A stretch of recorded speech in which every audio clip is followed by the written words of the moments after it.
In the main street of La Roche en Ardenne, we have the museum of the Battle of the Bulge and Bataille des Ardennes, which is the word which is used in French. One thing I'd like to point out though, whilst I am here, is the house which is on the other side of the road. This one here. Now, before the war, all the houses in La Roche were like this one here, or nearly all of them, many of them. You see it in all the photographs. This is the only building which survived the bombing. Two raids above all which stand out, 26th of December and the 8th of January, attempting to destroy the bridge which was in the town. The bridge which had been left by the Americans, repaired by the Americans, left.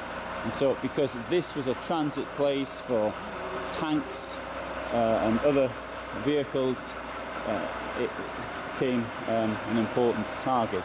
And because of the hills all around the town, the effects of the blast were actually multiplied. There's less bombs dropped here than on, for example, Saint-Vite or on Houffalize, both quite close, but because of the hills, that was the problem. 113 people died of approximately 500 who lived here in December 1944. Before the war, this was a place, it was a holiday place. It was 40 hotels here. 40 hotels, only 500 people live here. Why was it? When people came here in the summer.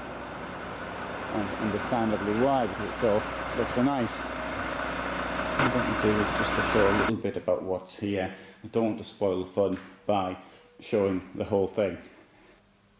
So what we've got here, we're going to concentrate on the Battle of the Bulge. But this bit here starts off with the situation in 1940, refugees on the road and panic.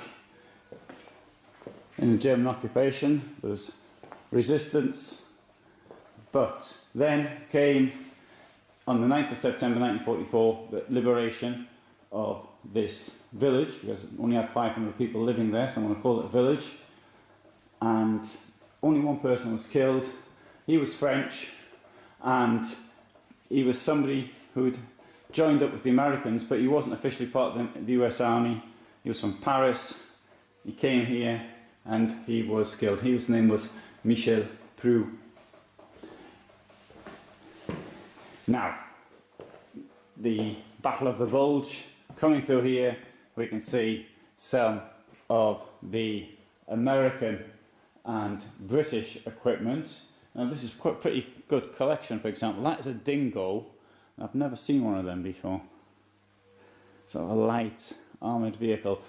And these vehicles were used in the liberation. This town was liberated by both the British and the Americans on the 11th of January 1945, but only after it was pulverised, as we can see in the pictures down here.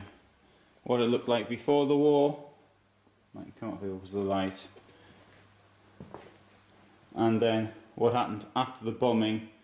The reason for all of this bombing, which killed 1/4 of the population of the town, in fact slightly over, was because of the bridge. The Germans, when they retreated, they blew up the bridge. A Bailey Bridge was put in its place almost immediately by the Americans, and then when the Americans pulled back, they failed to blow up the bridge. The reason this became a target was because of the bridge. So while La Roche en Ardenne, Saint-Vite got bombs, Bastogne got food and weapons. And although a large part of Bastogne was also destroyed, it wasn't anything compared to what was actually destroyed here. The Allied floor includes the uniforms of the commanding officers.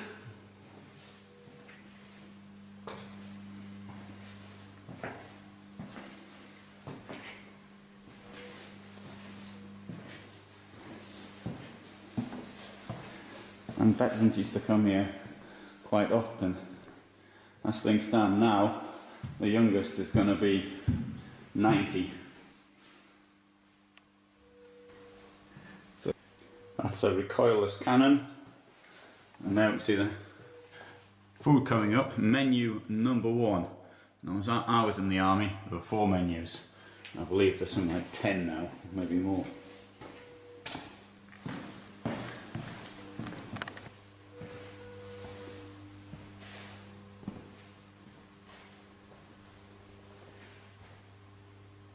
There we have a poster trying to recruit people to the SS, people from this area.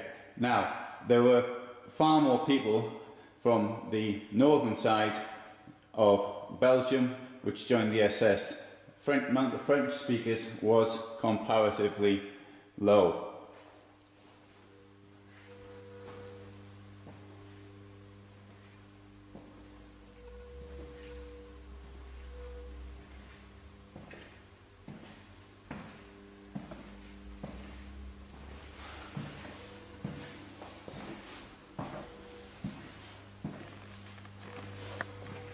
First of January 1945, the Luftwaffe has its last throw of the dice.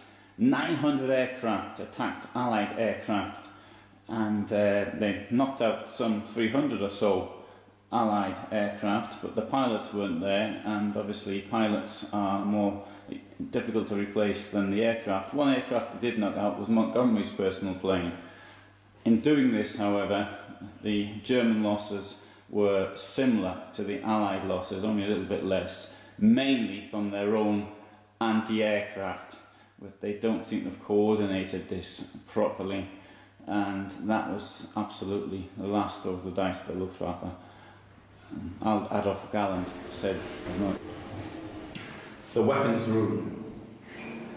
During the Battle of the Bulge, the Germans used all sorts of weapons, such as, for example, we have here Italian and Spanish models.